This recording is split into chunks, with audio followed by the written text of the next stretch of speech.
Committee, Oklahoma Senator Markwayne Mullin. Senator, good to see you. What did you make of Pete Hegseth today? You saw a leader. As you said, you saw Pete Hegseth grow up. I saw a leader stand forward and draw a clear picture what he expects for the military. He said from the beginning of his confirmation hearings is that, one, we're going to focus on the warfighter, and two, lethality.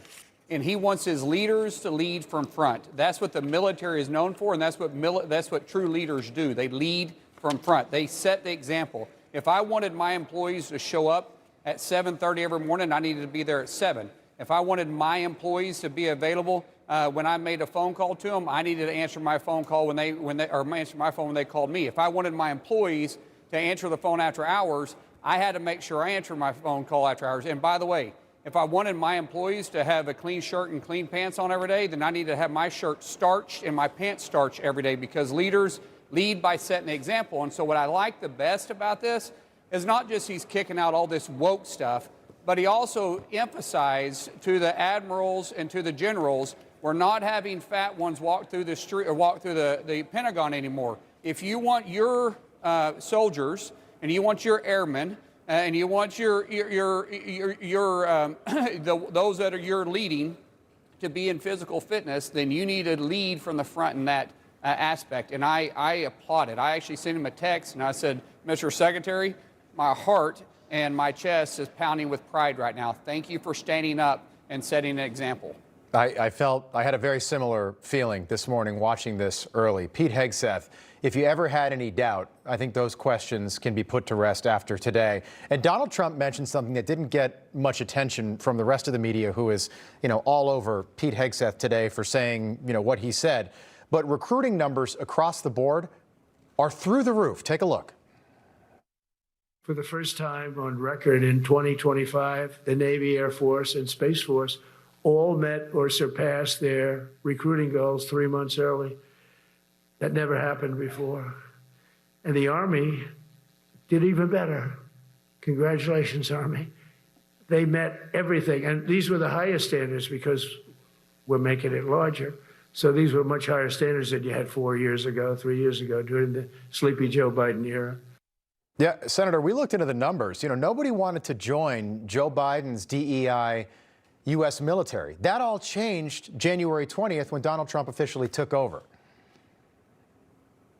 But look at this. You have individuals that are signing up, whichever branch they choose to sign up, because they want to fight for America. They're not just these individuals that are playing. These guys and these ladies are individuals that understand what they're signing up for. They didn't sign up to be part of DEI. They didn't sign up to be part of this woke movement or allow dudes, as Secretary Hegseth said, walk around in dresses. Yeah. They want to be part of an elite organization. And you got to lead from the front in that. And so now that you have President Trump, who our men and women have always had a tremendous amount of respect for, and then you have a guy that's going to put the warfighter front with Secretary Hegseth. You have men and women now that are standing up saying, I want to be part of that. I want to be part of greatness. I want to be something bigger than myself. And that's why you see everybody signing up now through these recruiting offices. And we're not just meeting, but we're exceeding, by the way, not the lower standard that Joe Biden and Secretary Austin put in place, but the original standard before they lowered the standard. We're meeting those expectations. And guess what?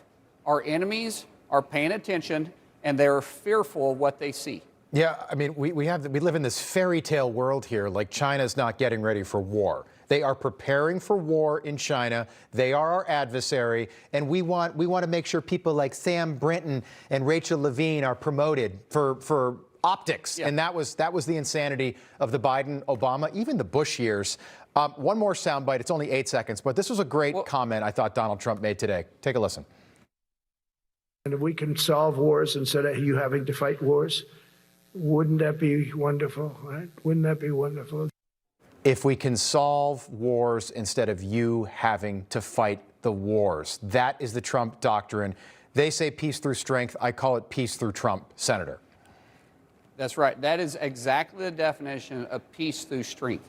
You want to make people fearful of even wanting to go up against you because they understand what they're going to walk up against. When you have troops and you have leaders that are willing to walk through a brick wall, walk through whatever they must to achieve their objective, which is you, because you have become the enemy, they fear that because they know that you're going to do whatever it is absolute necessary to win the fight. When you have an apologetic military, you have this mentality that I'm so afraid to lose that I'm never going to be bold enough to win. I tell my kids all the time when they step on the mat to go wrestle, never be afraid to lose so you'll be bold enough to win. And what we're having right now is we're having a bold leader with Secretary Hegseth, a bold leader with our Commander-in-Chief, President Trump, that's setting the standard high enough that we expect excellence, and we will achieve excellence when you expect excellence. Pete Hegseth grew up today. He had one heck of a day.